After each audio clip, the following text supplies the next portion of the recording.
are the dangerous groups that we're dealing with now. Prepare for launch in 3, 2, 1. Today, we'll be discussing games versus being neutral. Now, Hassan will discuss positives of being in the game, but I'll discuss positives of being neutral. And then we'll play devil's advocate and reverse topics. So I'm gonna kick right into it on positives of being neutral. Now, to start off with, the first kicker is no initiations. So you don't gotta worry about having to rob anybody. You don't gotta worry about stealing, none of that kind of stuff whatsoever. The next one is, unless it's a chance of having a beatdown. Now we know there's gonna be fights every day, some sort of things like that happens. But you don't have to have a fight that's gonna put you into a game. So you don't gotta worry about being jumped in or nothing of that nature. Then there's no peer pressure to commit a crime. To commit a crime to fit in with the game or do what they say type of things. And then it also lessens the chances of prison time or jail time as well. And those are pretty much the positives of being neutral instead of being into a game. Now Hassan, what do you have to say about positives of being in the game? Thanks again for that one, Tim, man. Because I know me, when I hear the word gang, I was thinking about shoot 'em up, bang, bang. I was thinking about some type of criminal act being carried out. But that so wasn't the case when I looked at the definition. The definition simply said a group or a band. And I also looked up some words that were related with gang. Some of them were team, company, business, or band.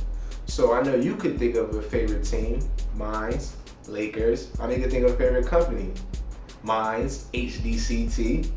I know you could think of your favorite band. I can think of a few. How about you?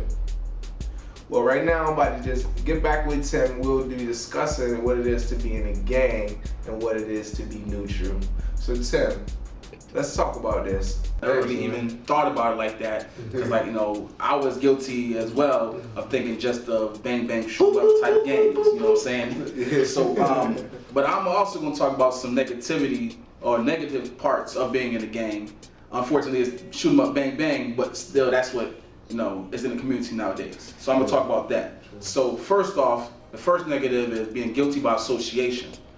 Because you're in that game, you're always going to be guilty of being around that game, being a suspect in any crime that happens through that game, whether you did it or not. You're guilty by association. You're target of rival gangs that might not like your game. Your boy, your cousin, anybody that's in that game.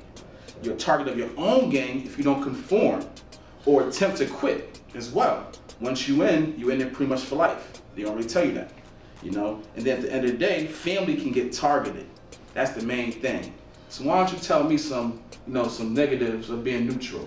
Well, I know for me, some of the negatives about being neutral is no man is an island. Mm-hmm. Everybody needs somebody. So that's true. Sometimes when we try to do a lot of things by ourselves, even a businessman who calls himself the best businessman, he still needs somebody to buy into whatever product he has or whatever merchandise he has.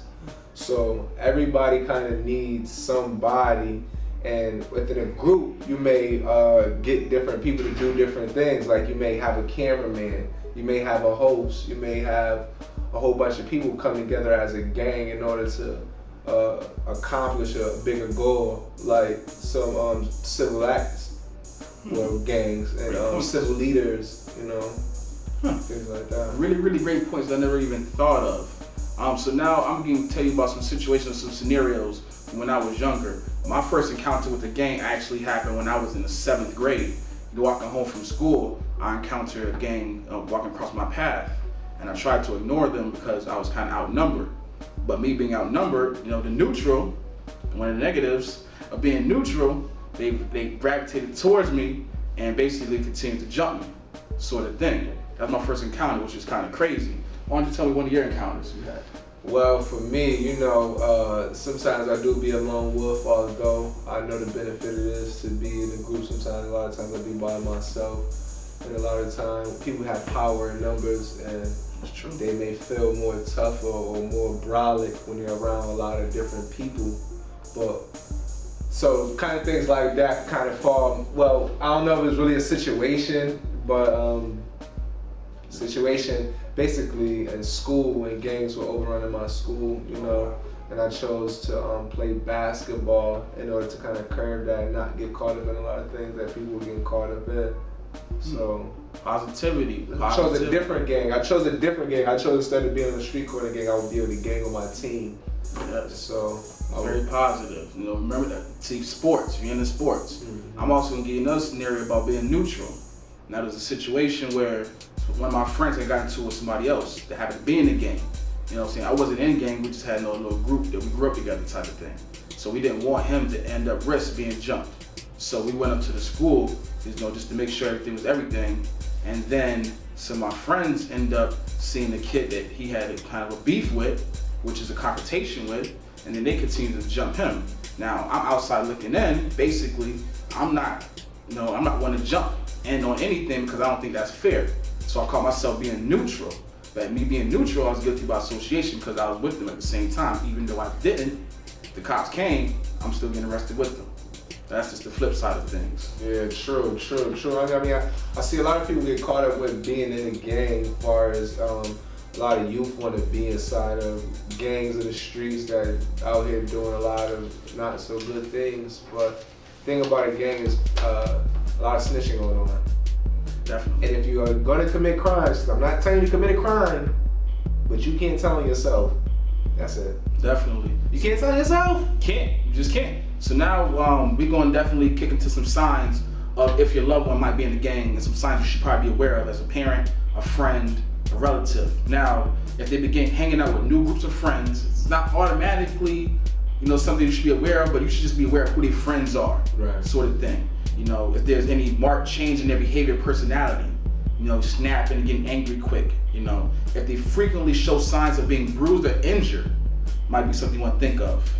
The observance of them using unusual hand signs, wearing specific colors, nicknames, or street lingo or language, you might want to be aware of as well as their withdrawal from the family, meaning they're kind of like alone to themselves instead of being family-oriented type of thing. Those are just some signs. So why don't you tell me some things that can probably help some a parent, or do you see signs like that? Well, some things you probably want to do is you want to talk to your kid. Definitely. You know, just see what your kid is thinking and what's going on with them, because a lot of times surroundings and people's situations tend to mold who they are. So it may be a large group, maybe a large gang group who is peer pressuring your kid to not only be a part, but to commit crimes also with them. If not, then they will be hurt by, if not them, then another gang, like you're saying, from being neutral.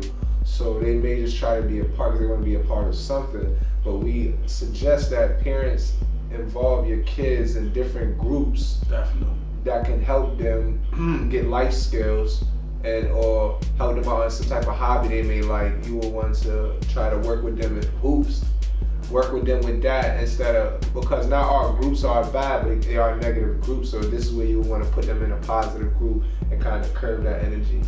Definitely. There's always different things you can do. Sports, academic things, debate club, chess club, anything to keep their minds busy and off the streets and just give them some love, the love that they need. Right. But thank you for tuning in. For ideas of future topics, please comment below and leave feedback down here, please. I would like to give a big shout out to the good brother Damon Benjamin with Walkworthy Brands. Walkworthy, baby, that's a good brother right there. Next week we'll be discussing drug abuse versus drugs. Yeah. This has been another episode of RSVP, Realistic Situations versus People. Peace. The question is, what's happening in South Africa? What's happening in South Africa? Politically. Literally. I mean, 20 years of democracy, and a lot of the MCs are making fun of it and calling it 20 years of democracy. And it's pretty much where it was as far as the power structure. There's an elite black community that has sprung up, but still nothing compared to. I mean, if you look at it, 5% of the wealth is in the hands of the people. And so 95% of South Africa's wealth in the same white hands as before. Right. You know, and when I say white, it's obviously like the rich elite, like people who have international access to finance. You know, I mean, the truth of the matter is that Africa, through gold and diamonds, have essentially South Africa has fueled the economic structure of the world. And now people look at it as like a third world country. You know, but that same force is still there. They still won't give our mines back, our gold, our platinum, our diamonds. It's still privately owned. You know, so how do you come to a country and you just take their wealth, you know, the resources of the country, and that's accepted. You know, and so that I think is going to be a huge issue with the next election. There's a guy called Julius Malema, and you know, the things he's saying is profound about making the, you know, nationalizing mines, but I don't think that the money behind the weaponry of the world will allow nationalization in South Africa. I think they'll force a coup or force some sort of violent act and make it look like it was actually perpetrated in South Africa. But there's a lot of third force activity all over Africa.